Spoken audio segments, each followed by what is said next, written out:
Ahora, perfecto, este ahora es un poquito más de lo normal. Pues buenas tardes a todos. En primer lugar quería pedirles disculpas porque hoy es un día especial en la escuela. Hemos tenido muchísimas actividades. En este momento tenemos en el aula magna un evento con la Embajada de Irán. Tenemos una delegación iraní en España pues, para marcar el 400 aniversario del establecimiento de relaciones diplomáticas entre España e Irán. Entonces ha sido un momento muy importante, pero teniendo en cuenta que Paloma Durán estaba poco tiempo en Madrid y este tema es un tema absolutamente fundamental para la escuela diplomática. Cuando me comentó el profesor Guido Dorado la posibilidad de organizar un evento aquí en la escuela, no podía decirle que no, a pesar de que estábamos hasta las costuras en el día de hoy. Y por eso les agradezco que hayan venido hoy, pero lamento no tener disponible el aula magna en donde estamos con los iraníes.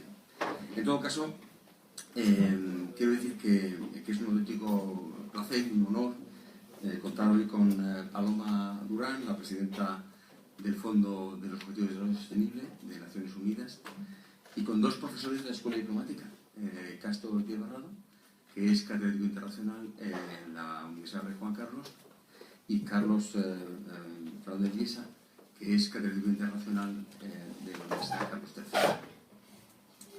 También contamos con Cristina, periodista institucional, bienvenida, representando al secretario de Estado, al nuevo secretario de Estado, Fernando García Casas, y bueno, pues yo me paro aquí y te paso la palabra representando al Ministerio de Asuntos Exteriores, al SECIP.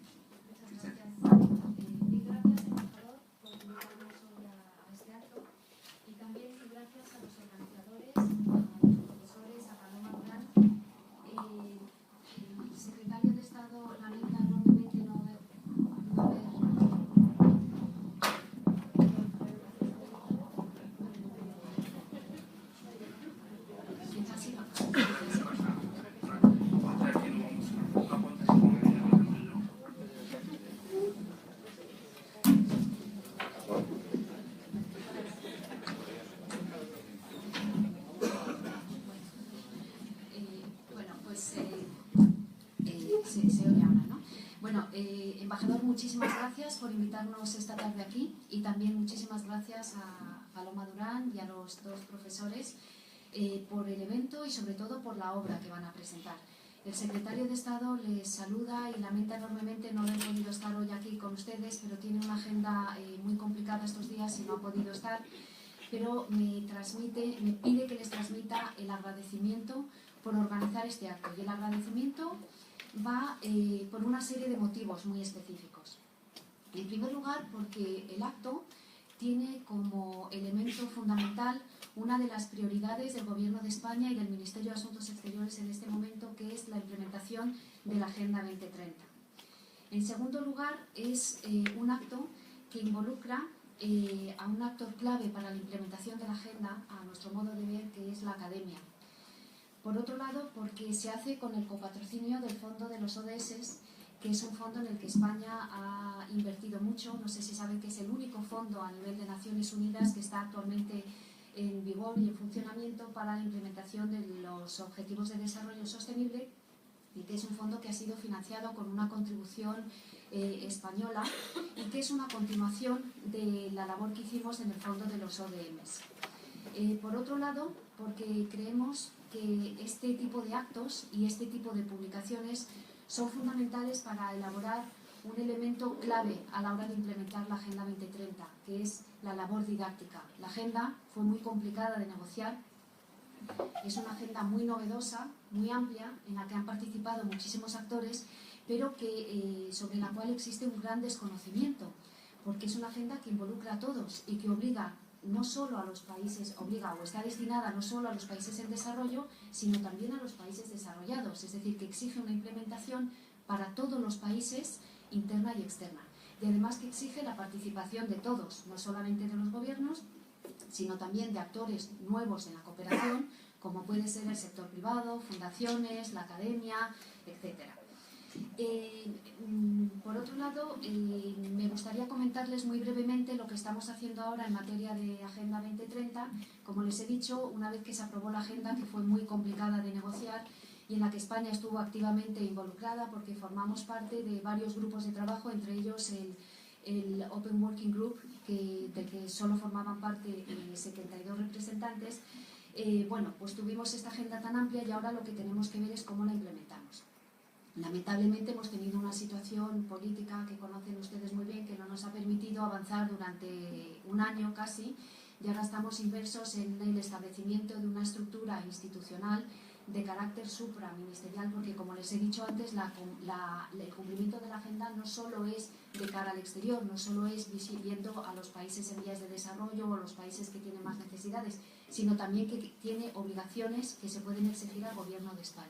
Hay muchos objetivos en los que nosotros tendremos que hacer un esfuerzo por implementarlos. Por lo tanto, estamos viendo institucionalmente la manera de crear este mecanismo supraministerial, que no sabemos todavía si va a depender de presidencia del Gobierno o de la vicepresidencia del Gobierno. Y por otro lado, estamos adaptando todas nuestras políticas y nuestras acciones, no solo de desarrollo, a la nueva agenda. En el ámbito nacional, por ejemplo, lo que compete al Ministerio de Asuntos Exteriores y de Cooperación, estamos en pleno proceso de elaboración del nuevo plan director, el 5º plan director, que tendrá como eje vertebrador la implementación de la Agenda 2030, pero también a nivel internacional estamos luchando muy activamente por la implementación de la agenda en otros foros. En la Unión Europea ahora mismo estamos inmersos en los debates del nuevo Consenso Europeo para el Desarrollo, que va a ser los nuevos lineamientos de la política europea para el desarrollo, o también el proceso de reflexión sobre el futuro del Acuerdo de Cotonú, en el que la Agenda 2030 va a tener también un impacto.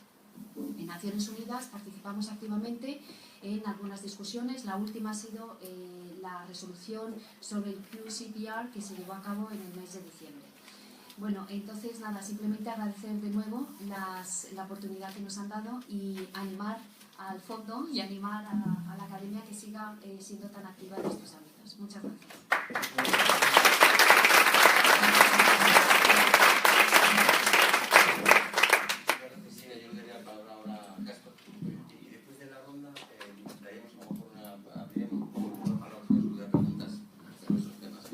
Muy buenas tardes a todos. A mí me corresponde solamente expresar en pocas palabras simplemente agradecimiento y satisfacción. Son los dos conceptos que yo tengo que manejar aquí, más que entrar en el contenido de la obra que ahora se presenta, que lo hará con muchísimo mejor que yo el profesor Carlos Fernández Lliesa. Y en primer lugar quiero expresar mi agradecimiento al embajador director de la Escuela Diplomática, que muy amablemente nos acogió aquí en su casa y en la casa de muchos, ¿no?, para que pudiéramos llevar a cabo la presentación. No puso ningún problema, todo lo contrario, todo fueron facilidades, todo han sido siempre facilidades por lo demás, y por tanto se lo agradezco de manera muy significativa. Y agradezco también la presencia de todos ustedes, y en particular la de estos maravillosos alumnos del máster de Relaciones Internacionales, Diplomacia y Relaciones Internacionales, ¿no?, que hayan venido a participar, porque ellos son inquietos y están motivados en estas cuestiones que afectan al futuro, en el fondo, de la sociedad internacional. Pero hay quizás dos instituciones sobre las que hay que expresar el agradecimiento de manera muy profunda, porque son en lo que radica, en lo que pivota la realización de esta obra y otras serie de actividades que hemos llevado a cabo. En primer lugar, a la propia Universidad Rey Juan Carlos, ¿no?, que con esto demuestra que tiene una capacidad de llevar a cabo acciones, ¿no?, en el marco internacional, que yo creo que debe destacarse en este momento. Contamos aquí con la presencia del vicerrector de Cooperación, don Ángel Gil, al cual le agradezco su presencia. Ángel Gil nunca nos falla cuando tenemos un acto de esta naturaleza u otros de otra naturaleza, nunca nos falla, y por tanto se lo agradezco de manera muy sincera. Pero también al fondo, ¿no?, para los Objetivos de Desarrollo Sostenible, a cuya cabeza sitúa Paloma Durán. Yo he trabajado con ella a lo largo de un año, porque este libro ha costado aproximadamente 1 año y 4 meses, ¿no?, desde que empezamos con la idea, para que vean ustedes que no es fácil hacer un libro, ¿no?, sino que, y sobre todo ahora, como verán, con el contenido, con el número de autores que participan, el enfoque, y tuvimos nuestras discusiones respecto al enfoque que había que dar al libro, tuvimos nuestros tiras y aflojas, hemos tenido, y yo creo que en ese trabajo conjunto nosotros hemos llegado a un espacio de entendimiento y de diálogo que se queda plasmado también en la propia obra, ¿no? Y yo creo que ese es el pasado y ese va a ser el futuro de nuestra relación con el Fondo para los Objetivos del Desarrollo Sostenible. Y en segundo lugar quería expresar mi satisfacción que se plasma en dos perspectivas diferentes. En una, en lo que supone de reto, y en otra, en lo que supone de visión. en lo que supone de reto porque nosotros tuvimos que enfrentarnos a una obra, como digo, difícil de estructurar. Y nosotros tuvimos que enfrentarnos, incluso yo desde mi perspectiva personal y profesional, porque procedo del ámbito del derecho internacional público, tuve que recomponer mi propia percepción de las cosas. Yo cuando me aproximé a la resolución 170 yo la veía con visión puramente jurídica. Yo veía que si no había obligaciones, ahí no había nada, que si no había responsabilidad, ahí no había nada, porque a mí me enseñaron que donde no hay responsabilidad no hay derecho. Como decía el profesor Roberto Ago, solo hay derecho donde hay responsabilidad. Sin embargo, cuando empecé a leer, empecé a formarme en el propio contenido de los ODS o los ICD, cuando me empecé a formar en esos objetivos, me di cuenta que hay muchas perspectivas. Y por tanto eso para mí supuso un reto. Yo creo que el libro es la expresión de un reto, o la expresión de varios retos. Pero yo creo que eso es lo que quiero que ustedes se queden con esa idea. Y la segunda, yo creo que el libro también es la expresión de una visión determinada. Me da la impresión, quizás me equivoco, de que la sociedad internacional camina en una dirección de incógnitas e incertidumbres. Hace tiempo que venimos en el camino de la incógnita y la incertidumbre, pero que la sociedad internacional camina, como ustedes lo están viendo muchas veces, en el marco de la afirmación de los puros nacionalismos, de que los estados se están encerrando en sí mismos y de que no hay una visión más amplia de la realidad internacional. Yo, como español, no europeo, pero también como español, como profundamente español, me niego a tener una visión nacionalista de la sociedad internacional. El español es por sí mismo universalista, es por sí mismo internacionalista. Y por tanto esta obra lo que tiene es una visión internacionalista de la sociedad internacional. ¿Por qué? Porque yo creo que, y lo he dicho en muchas ocasiones, porque creo que el nacionalismo en el fondo trae malestar, mientras que el internacionalismo y el universalismo trae consigo el bienestar de las naciones, de los pueblos, de los territorios y de las personas, y en el fondo de lo más importante, del ser humano. Por tanto, creo que esa es la visión. Todo eso ha quedado reflejado, con muchas dificultades, pero todo eso ha quedado reflejado en esta obra que ahora les presentamos. Por tanto, yo solamente expreso mi satisfacción por haber participado en ella, en la medida que he podido. También tengo que expresar mi agradecimiento a la coordinadora, la profesora Sagrario Morán, y la joven profesora Elena Díaz, ¿no?, que han colaborado de una manera clara y han estado en contacto con cada uno de los autores, que muchas veces era difícil, y por tanto lo único que quiero decir es eso. Creo que este libro es la expresión de una visión determinada, de una visión de reto y de una visión de perspectiva internacional, y lo único que puedo darle a ustedes y a todos los que han participado son las gracias. Muchísimas gracias.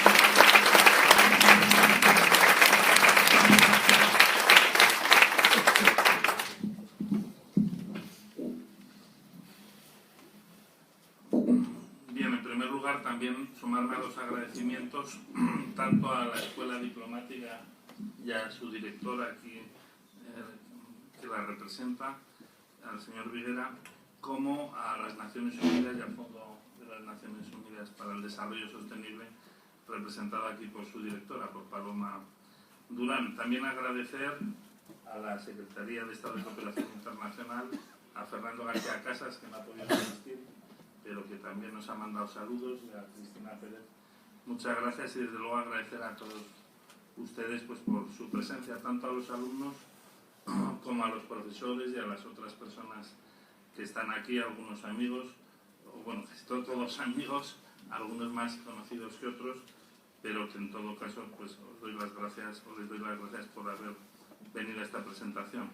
Este trabajo colectivo, editado por Thomson Reuters Aranzadi, con el apoyo de la Cátedra sobre Pobreza y Desarrollo, Erradicación de la Pobreza y Desarrollo, que es una cátedra financiada por Naciones Unidas con la colaboración de la Universidad Rey Juan Carlos y financiada por el Fondo de Naciones Unidas de Desarrollo Sostenible. Es una obra, en primer lugar, fruto de la colaboración institucional entre las Naciones Unidas, la Universidad Rey Juan Carlos y un conjunto y un equipo de 27 profesores de distintas universidades. En el trabajo participan más de... no las había contado, pero no tengo el papel, no lo encontraba ahora, pero vamos, hay 15, ¿no? hay 27 autores, pero nacionalidades no son 27. Hay 3 españoles, por ejemplo, pero la idea inicial, pero bueno, serán 16 o 17 nacionalidades y continentes, pues 4, creo que 5 no hemos llegado. A Australia nos podría haber, Enrique Viguera, que ha sido ahí embajador, presentado algún australiano, pero ya ahí no llegamos la idea era un libro fruto de la colaboración entre culturas distintas también, es decir, no hacerlo solo los españoles, los europeos, sino que también hubiera representantes de todos los continentes y de todas las disciplinas, no, pero sí un libro interdisciplinar. Esto es un libro donde hay pues nacionalidades muy diversas, culturas diversas y enfoques también académicos diversos, ¿no? Hay juristas, pero hay economistas, sociólogos, historiadores, estadísticos, expertos en nutrición, expertos en agua, en energía, en cosas muy diferentes. En definitiva, se ha intentado buscar a los mejores expertos de cada uno de los objetivos de desarrollo sostenible. Como saben, hay 17 objetivos de desarrollo sostenible que tienen que ver pues, con cosas tan distintas como erradicar la pobreza, el hambre, mejorar la educación, la igualdad de género, el agua, la energía, el cambio climático, ciudades limpias, consumo sostenible, océanos, ecosistemas, instituciones positivas para la sociedad, medios de implementación. Son 17 objetivos que cada uno de ellos es un mundo en sí mismo. Cada objetivo puede dar lugar a un libro, incluso cada medida de implementación. Por tanto, el esfuerzo de este libro es un esfuerzo de hacer una especie de puesta al día, mise au jour, de realizar una síntesis de evaluación de lo que es en el conocimiento académico y no solo académico, los 17 objetivos, para, pues desde alguna manera, desde esa plataforma que el libro pues sea un libro útil, ¿no? Que sea un libro que pueda servir como base de trabajo, como perspectiva de trabajo.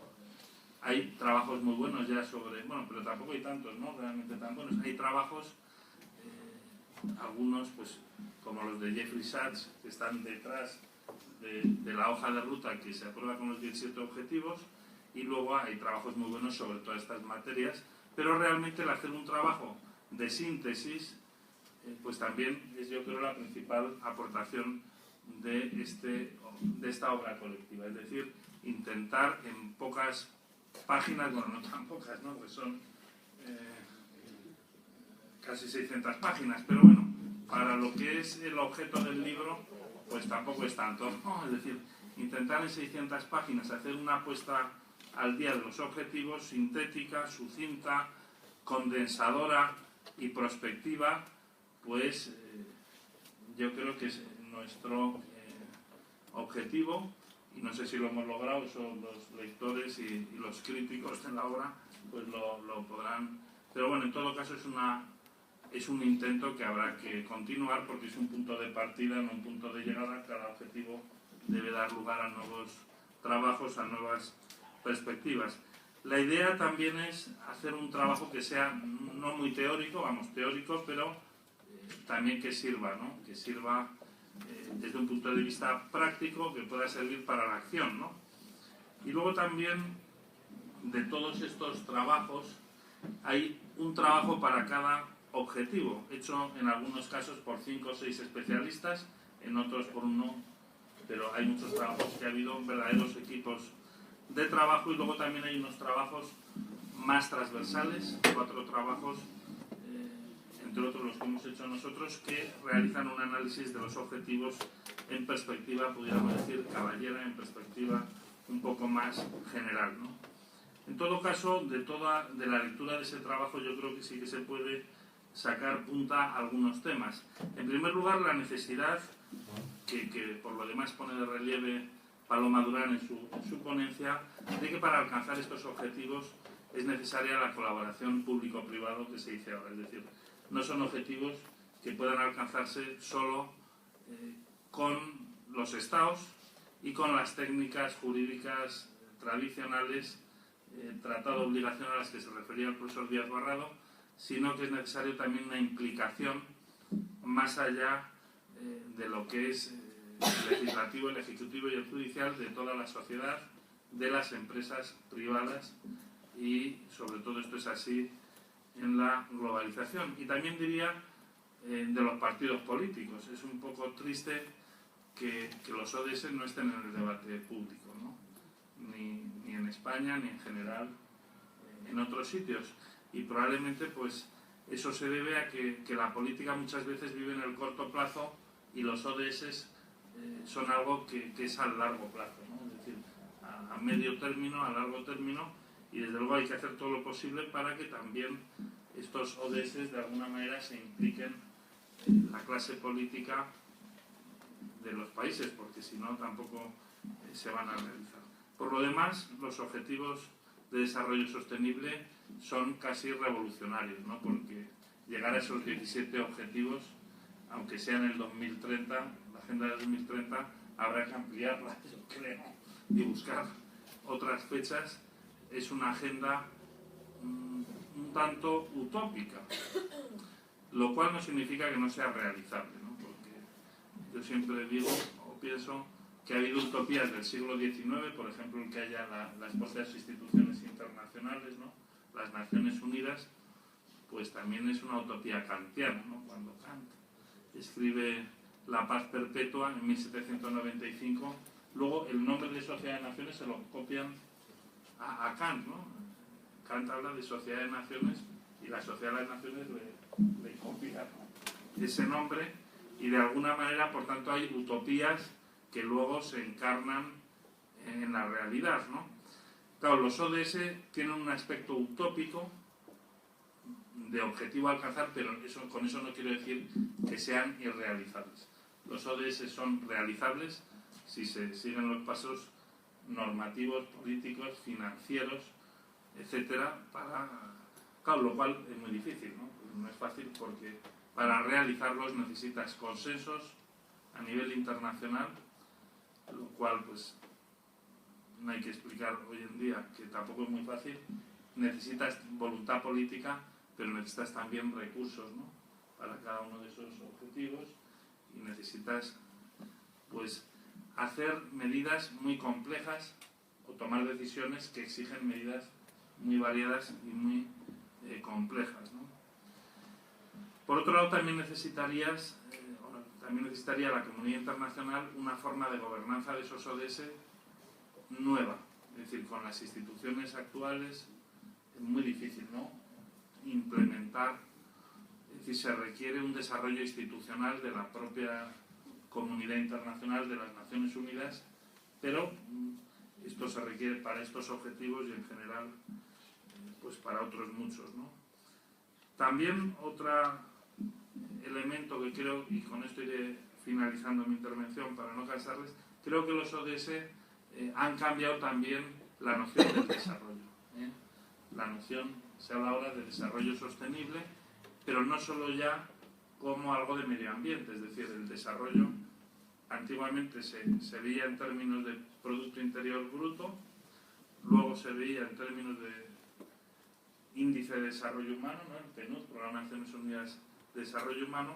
Hoy en día se habla de desarrollo sostenible, ¿no? Que es un poco en términos más ecológicos, pero no solo. Es decir, los ODS tienen una dimensión medioambiental, pero también tienen una dimensión social y también tienen una dimensión económica. Es decir, la idea de los ODS es, por un lado, pues que el desarrollo no acabe con los recursos medioambientales, pero también que sea socialmente sostenible, es decir, que no genere tanta desigualdad, que sea equitativo, que sea inclusivo y, por tanto, que sea socialmente sostenible, no solo ecológicamente, sino también socialmente, y que sea también económicamente sostenible. Tampoco puedes abordar estos retos pues con fórmulas que no son económicamente posibles, ¿no? Por tanto, la sostenibilidad económica, la sostenibilidad no solo es medioambiental, que es a veces un poco lo que parece, es una sostenibilidad en muchos planos, en muchas dimensiones, lo cual ha llevado a que el concepto hoy en día de desarrollo sea un concepto muy distinto al antiguo, ¿no? o al anterior, y es un concepto, en definitiva, síntesis, bajo el cual pues hay una agenda muy compleja y muy diversa. Y también el desarrollo sostenible, pues de alguna manera es una aventura de los derechos humanos. Es decir, hoy en día la realización del derecho internacional de los derechos humanos es imposible si no hay desarrollo sostenible, porque claro, con pobreza, con 3.000 millones de pobres, pues los derechos humanos pues es una fórmula que nos sirve, no es que nos sirva, es que realmente hay una denegación de facto de esos derechos cuando hay situaciones de pobreza extrema, y por lo tanto la comunidad internacional, si quiere que se cumplan los derechos humanos que ha reconocido en los diferentes tratados, pues necesita no solo hacer tratados de derechos humanos, sino tener realmente una agenda de desarrollo sin la cual pues esos derechos humanos pues son teóricos y no son reales, ni son efectivos ni eficaces. Y luego ya, por último, de verdad, el desarrollo sostenible desde el punto de vista del derecho y del derecho internacional también introduce novedades inciertas, ¿no? En el sentido de que claro, es un derecho por objetivos. Esto es como cuando a los bancos o en las compañías de seguro le dicen a la gente tienes que llegar a tal, ¿no? Y está, claro, los juristas nunca hemos estado en esa lógica, ¿no? Esto está en una lógica de ir por objetivos, pero en una lógica también muy de soft law, muy poco vinculante, y esa lógica es la única a la cual se ha podido llegar, porque si no, no hubiera habido consenso, ¿no?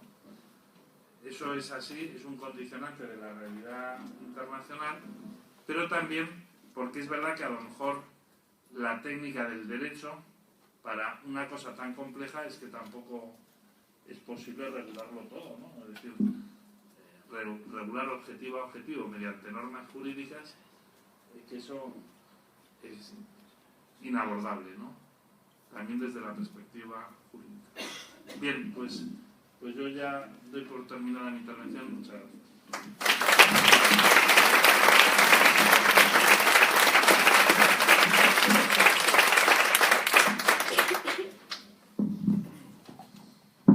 Bueno, muchísimas gracias, embajador Viguera, por ser el anfitrión de esta presentación de este libro.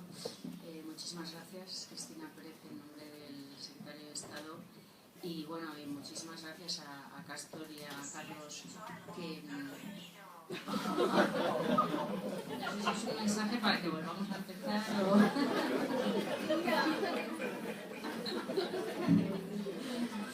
Bueno, esto pasa en las mejores familias.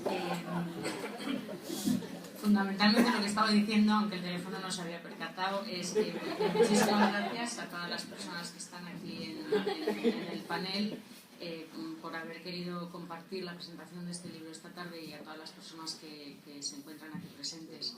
El libro, la verdad es que, como decía el profesor Díaz Barrado, ha sido un proceso que empezó hace 2 años, después de haber hablado con la profesora María Salazar de la Universidad Rey Juan Carlos, que en ese momento tenía la Secretaría Permanente de la Red de Universidades Luchando contra la Pobreza, donde hay agrupadas universidades tanto de América Latina como de Europa y de África.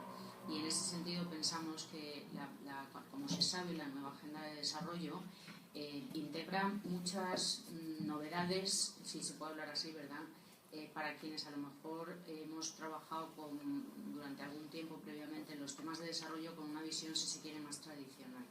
La agenda propone la utilización o la necesidad de contar con nuevos actores que tradicionalmente no habían trabajado con Naciones Unidas.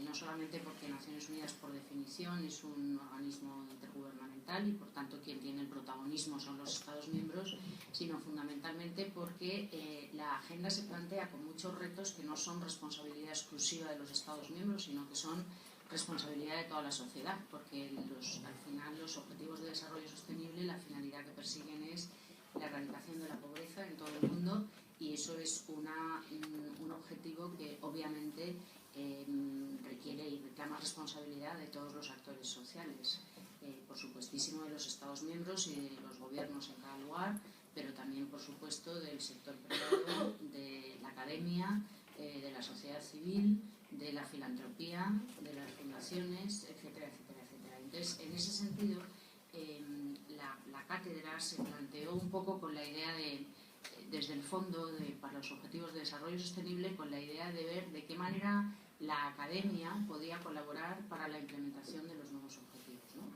Tú has dicho una cosa muy interesante sobre el tema de los objetivos que no los localizaría yo solamente en el ámbito jurídico, sino que creo que va muchísimo más allá de lo estrictamente legal, ¿no? Es un poco el debate entre políticas sociales y derechos sociales, que el reconocimiento de derechos no implica necesariamente la mejora de la vida de la gente, que tiene que ir de la mano de unas políticas sociales donde haya no solo voluntad política, sino también inversión de recursos e involucración de todos los actores en la sociedad. Y por tanto, yo creo que la perspectiva y un poco el enfoque con el que se aprobó la agenda fue este. En ese sentido, el Fondo para los Objetivos de Desarrollo Sostenible, que, como decía Cristina, se creó en el año 2014 y está trabajando actualmente en 23 países con 14 agencias de Naciones Unidas. Desde el primer momento y en el primer plan de acción que se aprobó, se planteó la necesidad de trabajar como en dos líneas, o sea, implementar proyectos en el terreno, pero también hacer un trabajo de integrar a esos actores que hace mención la agenda y que tradicionalmente no han trabajado con el sistema de Naciones Unidas, empezando, por ejemplo, por el sector privado, donde no estamos hablando de que haya una sustitución de responsabilidades y de que el sector privado asuma la responsabilidad del Estado, ni que el Estado asuma la responsabilidad del sector privado, sino de buscar cuáles son las sinergias para el objetivo que se pretende, que es erradicar la pobreza y que haya mucha gente que pueda vivir en mejores situaciones en un margen razonable de tiempo. Este argumento, en el caso del sector privado, se aplica también al ámbito de la academia, donde no es fácil plantear de qué manera o en qué términos se pueden integrar los objetivos de desarrollo sostenible.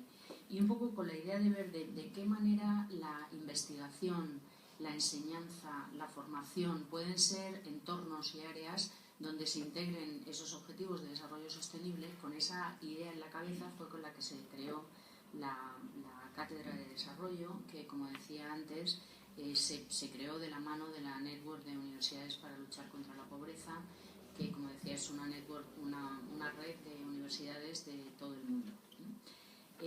Fundamentalmente lo que se ha pretendido ha sido intentar ver de qué manera la enseñanza y la investigación en todo lo que hace referencia a los objetivos de desarrollo sostenible se puede hacer para que sirva para tomar decisiones políticas a nivel nacional y a nivel internacional, y también para que se pueda utilizar todo el material que se cree para enseñar sobre los ODS y crear también una conciencia social sobre la importancia de los objetivos de desarrollo sostenible. Hay muchos retos. El profesor Díaz Barrado decía también, ¿no?, que hay muchos retos detrás de la agenda, por supuesto. La agenda aprobada por Naciones Unidas cambia sustancialmente muchísimos de los pilares del desarrollo tradicional, repito, si se puede hablar en estos términos, ¿no? El primero, por ejemplo, el hecho de que durante mucho tiempo, o por lo menos con los objetivos anteriores, se habló de no dejar a nadie atrás, que sigue siendo un objetivo muy loable. Pero ahora, si uno analiza la mayor parte de los objetivos y los indicadores que se han aprobado para integrar esos objetivos, de lo que se habla es de asegurar los accesos a todo el mundo, que es una manera, no sé si es solamente un modo en negativo o en positivo de hablar de las cosas, pero me parece que es mucho más integrador, ¿no? La agenda incluye también, me parece, unas metas muy ambiciosas en el ámbito de las desigualdades, de reducir desigualdades, sobre todo en muchos países que han tenido un crecimiento económico importante en los últimos años, pero que sin embargo al mismo tiempo han mantenido la desigualdad que había en el país, o incluso en algunos casos se ha incrementado, ¿no? O por ejemplo, se ha pasado de una agenda que fue una estrategia centrada en la pobreza y en la erradicación de la pobreza a una agenda que es más integradora, si se quiere, donde estamos hablando de crecimiento económico, al mismo tiempo que estamos hablando de asegurar el derecho y el acceso a bienes básicos, a la educación, a la salud, pero también estamos hablando de proteger el medio ambiente, y en ese sentido me parece que el planteamiento es mucho más amplio, ¿no? Se está utilizando una visión del orden geográfico que quizá es bastante distinta de la que utilizó la agenda anterior, ¿no? Porque en concreto ahora pues no se habla en los mismos términos de donantes y de receptores como se hablaba en la agenda anterior, sino que ahora todos son actores, ¿no? Y en ese sentido se entiende además el hecho de que la agenda se haya planteado en términos universales. La agenda no obliga solamente a los países en desarrollo, sino que la agenda se plantea en términos de obligatoriedad para todos los países, porque en todos los países hay muchos actores, no solamente los gobiernos, que pueden y deben integrar los objetivos de desarrollo sostenible en el trabajo que realizan. Por ejemplo, estoy pensando en el caso del sector privado, ¿no? Donde no se trata simplemente de mantener, ¿verdad?, el tradicional trabajo de filantropía, que es muy legítimo, sino que lo que se trata es de ver cómo integrar los objetivos de desarrollo sostenible en el core business de las empresas, ¿no? Que es un cambio de 360 grados.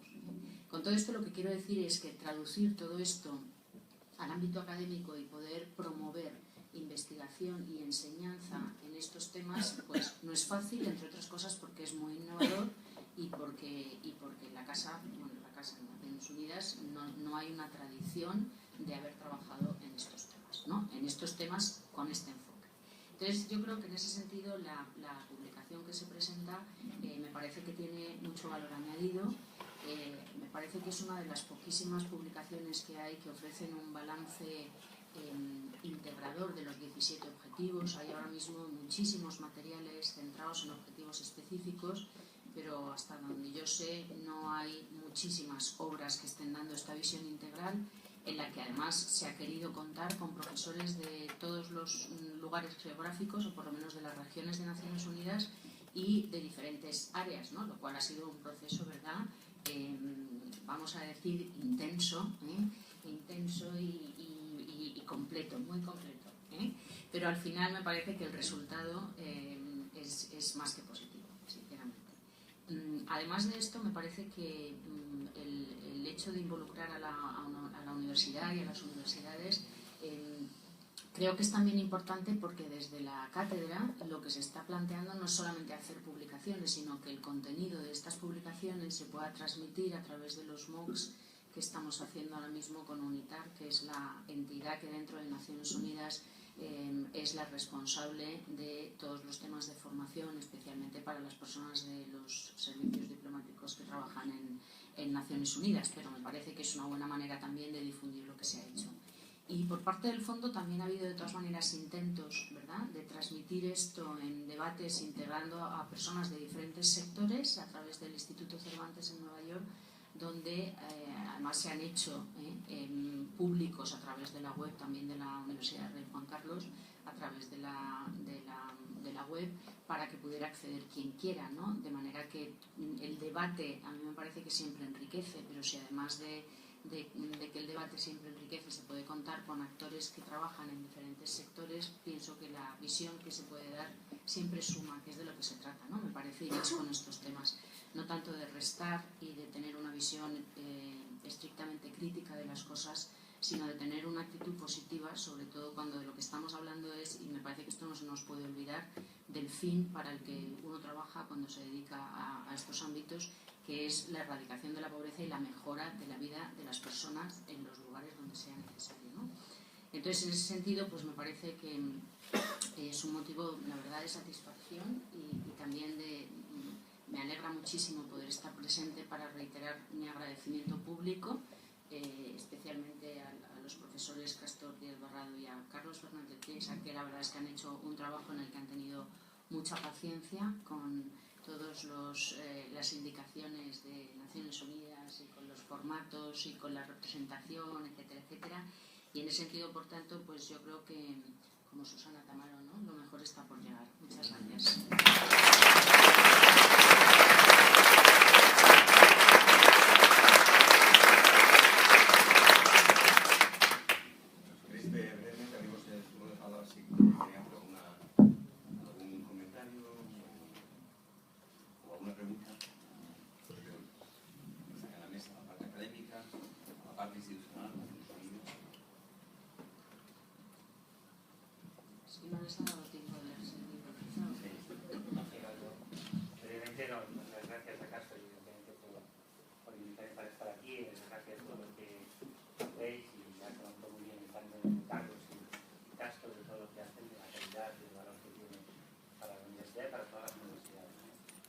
también, como en este momento la Universidad de Juan Carlos está habilitando el Observatorio de Cooperación Universitaria para el Desarrollo del PUD, teniendo aquí a Cristina, quería pues también dar las gracias al Ministerio, que siempre con gran acierto supo apoyar en los actos exteriores la creación de ese observatorio, un observatorio que tiene la conferencia de rectores y que da una gran visibilidad a todo lo que se hace en materia de cooperación, y en este momento está dando una visibilidad muy grande también a los ODS.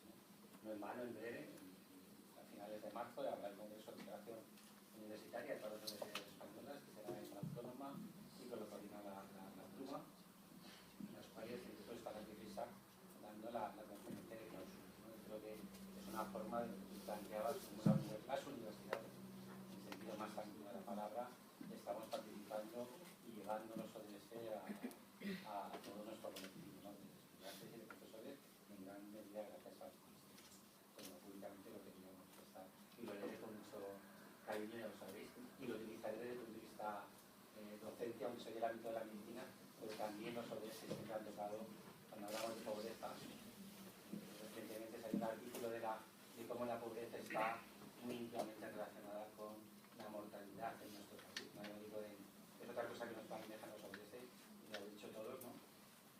Plantear esa desigualdad norte-sur, sino interna, y tenemos la presencia en España con las desigualdades, y eso se ve también en la pobreza y cómo influye realmente en la situación de desigualdad de salud. Nada, gracias. Dos preguntas. La primera, bueno, remarcar que las ONS han dado fondos para la innovación tecnológica, en particular sobre el objetivo 3, sobre mejorar el nivel de salud aceptable en los países en vía de desarrollo. Todos los fondos para la innovación tecnológica le están sirviendo muchísimo. Pensamos a todos los proyectos de acceso remoto para la salud, los proyectos de radiológico en los países en vía de desarrollo, para que se puedan para los proyectos. Y segunda pregunta es la posición de los dos profesores sobre la legitimidad de las intervenciones humanitarias en relación al objetivo número 16 sobre la paz, justicia, mantenimiento de la paz, justicia, instituciones sólidas. Sí, pues, con respecto al tema de la utilización de las nuevas tecnologías, etcétera, etcétera, hay una entidad creada específicamente para ello ahora en Naciones Unidas, que es Global Pulse, donde además está colaborando con bastantes de los profesores de la Universidad Politécnica de aquí de Madrid, y fundamentalmente lo que se está utilizando ahora es todos los, más que nada, fundamentalmente Big Data, para la prevención de desastres humanitarios o como consecuencia de desastres naturales o por otras razones, ¿no? Y de hecho, por ejemplo, ahora con la utilización de algo de información de los teléfonos móviles, por ejemplo, sé que se está preparando en algunos países de América Latina todo el protocolo de protección civil en casos de desastres, ¿no? Yo creo que está todavía muy incipiente, me parece, porque ha empezado hace escasamente 2 años, pero creo que el trabajo que está haciendo Global Pulse es realmente interesante. Ellos estuvieron recientemente en un evento que hubo organizado por UNESCO, donde participó Telefónica como empresa española, y precisamente lo que estuvieron debatiendo es cómo se puede hacer el control de datos y el respeto a los criterios de control de datos para que al final se puedan utilizar, por ejemplo, para elaborar el protocolo de protección civil en un país en el que está previsto que vaya a haber un desastre natural en un margen mínimo de tiempo, ¿no? Pero me parece que hay un empeño especial por poder utilizar todo ese Big Data para integrarlo, por supuesto, en la implementación de los objetivos. Hay ahora mismo creados, si yo no recuerdo mal, 4 laboratorios de utilización de Big Data en diferentes países. Bueno, en relación a la pregunta de legalidad y legitimidad, yo creo, vamos, pero es mi opinión, ¿no?, que Weber distingue 3 modelos de legitimidad. Legitimidad divina, ¿no?, que viene de arriba, ¿no?, legitimidad carismática, el Führer, ¿no?, el líder carismático, y legitimidad democrática, ¿no?, que es el modelo moderno de legitimidad en los estados democráticos. Pero claro, en la comunidad internacional no hay un estado democrático, por lo tanto, trasladar la idea de legitimidad democrática a la sociedad internacional, yo creo que eso es una falacia, ¿no? Porque la sociedad internacional no funciona democráticamente, sino que funciona sobre la base de intereses, de poderes, de consensos, pero bueno, la idea del consenso weberiano no es igual a la idea de Estado democrático. Y por tanto yo en eso sigo a Kelsen cuando dice que la legitimidad es lo mismo que la legalidad, salvo el caso de golpes de Estado. Es decir, cuando hay una revolución o un golpe de Estado, el nuevo orden se cambia porque hay un nuevo poder. Y entonces, pero en situaciones normales, pues la legalidad, la legitimidad es aplicar las leyes, tanto a nivel internacional como a nivel interno. Es decir, luego, si uno quiere cambiar las leyes, pues que las cambie mediante los procedimientos nomogenéticos de cambio de las normas, ¿no? Que también los hay en el ámbito del derecho internacional. Pero incumplir la ley por un motivo de legitimidad, como cuando se habla de intervención de humanidad, es dudoso. Es dudoso porque además la historia demuestra que normalmente una intervención es por interés también, ¿no? No es por... Nadie interviene solo por valores, desgraciadamente. Pero bueno, yo entiendo que uno pueda defender una legitimidad alternativa, pero es peligroso, ¿no? Alternativa a la ley. Solo una cosita. Los objetivos de desarrollo sostenible, a mi juicio, rompen con la terminología tradicional que se utilizaba en la sociedad internacional a la hora de enfocar determinadas cuestiones. En el fondo, los objetivos de desarrollo sostenible no tienen derechos humanos. Y en el fondo, los objetivos de desarrollo sostenible no tienen democracia. No tienen los enfoques tradicionales de democracia y derechos humanos. Claro que todo es para el logro de los derechos humanos y que en particular algunos objetivos pues, nos van marcando una senda democrática. Pero las perspectivas que se han utilizado son muy diferentes. Quizá lo más importante es que el objetivo 16 creo que tiene un carácter singular y por eso Paloma Durán me dijo en un momento determinado vamos a trabajar en 2017 específicamente, si es posible, sobre el objetivo 16, que no sabemos todavía cómo denominarlo, pero que de alguna manera es la dimensión institucional de los objetivos del desarrollo sostenible. Entonces, claro, cuando uno ve las distintas metas, si no recuerdo mal, 12 metas aproximadamente, son 10 más A y B, las 12 metas que tiene el objetivo 16, uno se encuentra ahí con realidades muy dispares, ¿no? Desde el Estado del Derecho, la transparencia, la lucha contra el terrorismo y la delincuencia organizada, la creación de sociedades inclusivas, la participación de decisiones, principio de no discriminación, de información, cuestiones muy diversas, ¿no? Pero en todo eso tendría cabida ese enfoque que usted apunta. Bueno, en algunos quizás de esas metas pues, tendría lugar lo que se llama las intervenciones de humanidad, pero eso ha sido tratado yo creo en otro marco, ¿no? Es verdad que las intervenciones de humanidad se han dulcificado, ¿no? Si ustedes me lo permiten, lo he dicho alguna vez, como Mary Poppins, ¿no? Con un poquito de azúcar entrará mejor. Y entonces el concepto de intervenciones de humanidad lo han trasladado al concepto de responsabilidad de proteger, ¿no? Y ahí se ha quedado, ahí se ha quedado el concepto. A mi juicio ahí se ha quedado, no se avanza ni hacia adelante ni hacia atrás. Esto ni un pasito adelante ni un pasito atrás, no hay. Ahí se ha quedado en la sociedad internacional. Pero bueno, me agrada su pregunta porque pone el foco sobre el objetivo 16, que me parece que es uno de los objetivos, todos son importantes, pero un objetivo sobre el que hay que trabajar intensamente porque tiene elementos deslavazados, algunos descabalados, pero también tiene elementos que son muy importantes para el desarrollo del conjunto de los objetivos de desarrollo sostenible. Yo creo que se me escucha. Uno de los, yo tuve la suerte de ser la negociadora por parte de España de la Agenda 2030 dentro del Consejo de la Unión Europea, porque presentamos una propuesta común de la Unión Europea, una posición común. Y lo que sí que le puedo decir que el objetivo con diferencia más difícil de aprobar fue el ODS 16, precisamente porque es un objetivo de desarrollo que suscita temas que están muy vinculados a la soberanía nacional de los estados. Con lo cual, muchísimos estados, no solamente los estados en vías de desarrollo, con problemas de gobernabilidad o de democracia graves, como pueden ser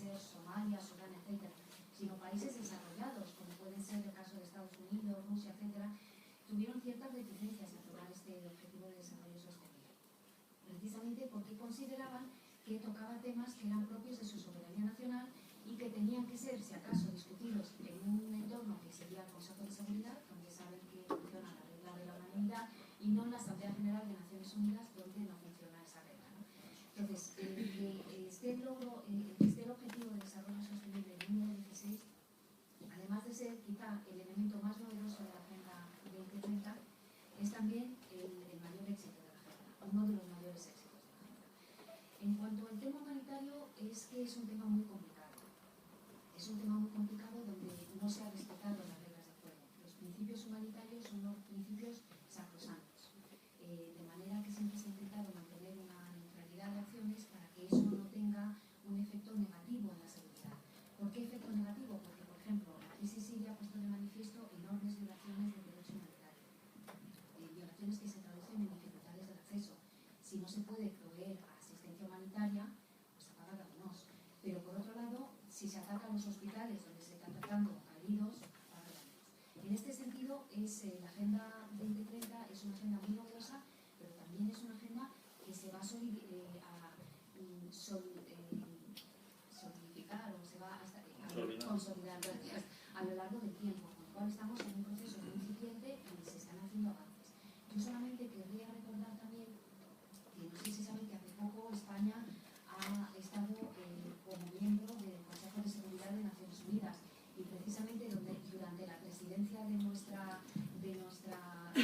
estancia en el Consejo de Seguridad de Naciones Unidas fuimos capaces de aprobar una resolución que permitía la protección de hospitales y centros donde se estaba prestando asistencia humanitaria. Entonces, es un tema muy novedoso, es un tema muy complicado, pero que yo creo que la comunidad internacional está empezando a madurar y a ver la necesidad por todos los ámbitos de establecer esto en el punto de mira y vincularlo, como usted bien dice, al objetivo número 16. Gracias, Cristina. Me apuntarán un poco. Buenas tardes. Bueno, primero de todo, muchas gracias. Yo soy alumno del máster de la Escuela Diplomática y quería mostrar mi agradecimiento a la mención especial que ha hecho el profesor Díaz Barrado y también el profesor Fernández Leiza. Supongo que todos mis compañeros aquí presentes estarán de acuerdo con eso. Permítanme, en segundo lugar, tomarme la pequeña libertad de mencionar un pequeño saludo por parte de la profesora Susana Sanz Caballero y de Ruth Abril, que ustedes tres conocen, si no tengo mal entendido, porque también fui alumno del CEU y tuve la oportunidad de asistir a una conferencia que la señora Paloma Durán realizó allí en el CEU. Y en tercer lugar, ya quería preguntarles directamente un poco por lo que han comentado sobre la relación público-privada y cómo puede hacerse, o quizá un poco por la ingenuidad de la juventud, solo tengo 23 años, quería preguntarles cómo se compatibiliza estas aspiraciones públicas, por así decirlo, para mejorar la vida de las personas, con lo que quizá, por entenderlo de una manera un poco abstracta, los intereses privados de ciertas empresas y cómo se trata de implementar estos objetivos de desarrollo sostenible, compatibilizar con estos intereses. Muchas gracias. Bueno, pues muchas gracias por la pregunta, porque probablemente es ahora mismo uno de los ámbitos y de las áreas más novedosas que ha planteado la nueva agenda, ¿no? Yo creo que ni todo es blanco ni todo es negro en este tema, ni todas las empresas malutilizan los recursos que se utilizan para desarrollo, yo creo que de lo que se trata es de analizar en cada caso cómo se puede articular una relación público-privada para, repito, conseguir el objetivo, que es mejorar la vida de las personas, que eso no se nos puede olvidar. Yo puedo contar, por ejemplo, una de las últimas experiencias que tenemos en el fondo con un proyecto que acaba de empezar en el ámbito de lo público-privado, de esta alianza público-privada, donde ahora mismo se va a hacer un trabajo para la seguridad alimentaria y la nutrición en Nigeria, que es un país que es ahora mismo el productor número 1 de tomates del mundo y, sin embargo, el 70% de los tomates que se consumen en ese país se compran en Asia. Y se hace de esa manera porque no se sabe cómo preservar los tomates, ni cómo utilizarlos, ni cómo distribuirlos, ni cómo transportarlos, ni cómo llevarlos a las zonas más lejanas. Entonces, el proyecto precisamente lo que va a hacer es sumar fuerzas, si podemos hablar así, ¿verdad?, del gobierno local, el gobierno nacional, las agencias de Naciones Unidas que trabajan específicamente los temas referidos a seguridad alimentaria y una empresa nigeriana que también va a poner parte de sus fondos para asumir todo lo que sea parte de infraestructura que obviamente Naciones Unidas no puede asumir porque por definición en los proyectos de desarrollo no se invierte en infraestructura. Entonces, eso ha requerido un esfuerzo de más de un año para diseñar, para codiseñar el programa, porque obviamente a la empresa no se le puede reclamar ser solo un donante. Si lo que estamos proponiendo es hablar de actores, todos los actores tienen que codiseñar y coimplementar el programa y eso requiere un cambio de lenguaje, de utilización de protocolos. Normalmente en una empresa, por ejemplo, yo estoy pensando ahora en la justificación de los proyectos en Naciones Unidas, los márgenes más o menos razonables que hay cuando un proyecto se termina es de 2 años para presentar un informe de cuentas, ¿no? Cosa que en muchas empresas es implanteable, tener que esperar 2 años para tener... O sea, hay muchas cosas que desde el punto de vista, si se quiere, de la logística no son fáciles. Lo que sí que creo que existe ahora mismo y me parece que es muy positivo es una clarísima voluntad por parte de muchos países, de muchos gobiernos y por parte de muchas empresas por hacer este ejercicio de codiseñar y coimplementar. En el fondo, el año pasado distribuimos y publicamos una herramienta que se hizo a través del grupo asesor del sector privado con el que cuenta el fondo, donde hay 13 empresas de diferentes nacionalidades, diferentes sectores y diferentes países, ¿no? Y en esa herramienta precisamente lo que se hizo fue escuchar a las empresas para ver qué piensan ellas que pueden hacer. Y luego recogimos el otro lado, ¿no? ¿Qué piensa Naciones Unidas y qué piensan los gobiernos de lo que se puede hacer conjuntamente? Entonces yo creo que en ese ejercicio de sumar sinergias y en ese ejercicio de tener bien en la cabeza y en la acción el tema final, que es mejorar la vida de las personas, pues pienso que verdaderamente es una herramienta, la de los partenariados público-privados, que por lo menos de momento parece positiva. Supongo que hasta dentro de 5 años que se pueda hacer realmente un balance y una evaluación de qué se ha hecho y qué no se ha hecho y se puedan aprender buenas prácticas, pues a lo mejor nos falta información. Pero de momento a mí me parece que los resultados son más que positivos. Efectivamente, lo de la intervención y la participación del sector privado, como había dicho Paloma en su intervención, es fundamental. La agenda tiene tal dimensión que con el dinero público o el esfuerzo solamente de los estados es imposible llevarla a cabo. Pero yo creo que el gran logro de la Agenda 2030 es que ha permitido materializar un cambio de enfoque sobre el rol del sector privado. El sector privado ha pasado de ser considerado en ámbito o en términos de cooperación al desarrollo como una fuente de financiación muy vinculado a temas de filantropía, de responsabilidad social corporativa, etcétera, a tener una dimensión mucho más amplia. Es decir, el sector privado sirve para financiar el desarrollo, sirve para generar capacidades, es decir, es un elemento fundamental de transferencia tecnológica, es además un instrumento fundamental para la defensa y la promoción de los derechos humanos y de los derechos laborales. Y pongo un caso. No sé si recordarán ustedes la tragedia de Rana Plaza en Bangladesh en el año 2013 en el sector textil. ¿Quién fue capaz de producir el cambio en la legislación interna bangladesí para que los derechos laborales pudieran ser respetados? Pues un consorcio de empresas, entre las que había, por cierto, empresas españolas como Inditex y otras internacionales como H&M, etc. Eso fue el elemento determinante, es decir, el sector privado tuvo tal poder que lo que intentamos hacer los gobiernos a través de presiones, etcétera, solo lo consiguió el sector privado. Y dijo, señores, es que si ustedes no cumplen esto, nosotros nos vamos a otro país, porque otro de los elementos novedosos de la agenda es que ha hecho que la sostenibilidad de nuestras acciones sea comercial. Es decir, la gente no va a comprar camisetas fabricadas en Bangladesh en violación de los derechos laborales. Esto no va a tener un elemento negativo en mi volumen de negocio. Entonces, yo creo que la Agenda 2030 ha servido no solo para poner en la escena al sector privado, sino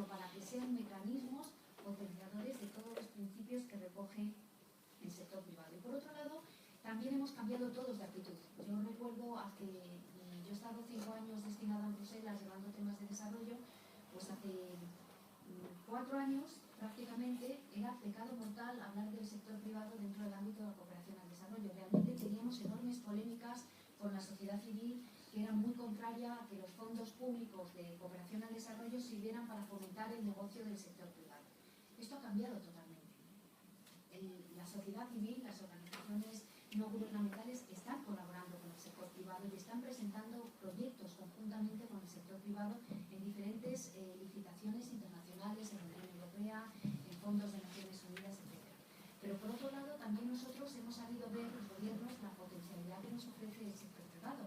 Y yo no sé si, por ejemplo, están al corriente de una nueva iniciativa que va a lanzar en breve espacio de tiempo, esperamos que para el verano de este año, de la Unión Europea, que es el Plan Europeo de Inversiones Externas, que es una especie de plan Marshall para África, pero no solo para África, sino para otros países, donde lo que se pretende es utilizar financiación, utilizar una serie de garantías financieras que permitan al sector privado poder invertir en países que normalmente no hubieran invertido porque tienen un riesgo comercial enorme, para generar empleo, generar capacidades y para, en cierto modo, contrarrestar las causas profundas de la migración. Entonces, este tipo de iniciativas, pues gracias a la Agenda 2030, al haber puesto esta problemática y estos principios sobre la mesa, pues han sido posibles sacar adelante. Muchísimas gracias, Cristina. Yo estoy convencido que hay muchísimas preguntas, he dicho antes, por probar que sea de la mano, pero creo que son cuarto casi, tenemos una poca la espera bajo la cafetería. Yo por eso casi cerraría aquí, si no nos importa, y seguimos hablando abajo en la cafetería. Agradecido desde luego muchísimo a Paloma que haya tenido el acierto de habernos avisado para organizar esta sesión. Muchísimas gracias también a ti, Cristina. Muchísimas gracias, Carlos. Muchísimas gracias, Castor. Y gracias a todos ustedes. Yo simplemente aprovecho esta ocasión como embajador y director de la Escuela para decirles que la escuela tiene la pretensión de organizar un curso de forma regular, parecido al curso que hacemos de Unión Europea, 120 horas, gratuito, sobre cooperación al desarrollo, a partir de un expediente, un curso trimestral. Y para eso contamos con el apoyo de la Secretaría de Estado de Cooperación Internacional y con la ECID. Y bueno, pues es una iniciativa nueva, cada vez estamos obligados por la ley de servicio exterior y vamos a llevarla adelante, donde evidentemente este tema es uno de los temas absolutamente capitales, ¿no? De modo que si quedan preguntas,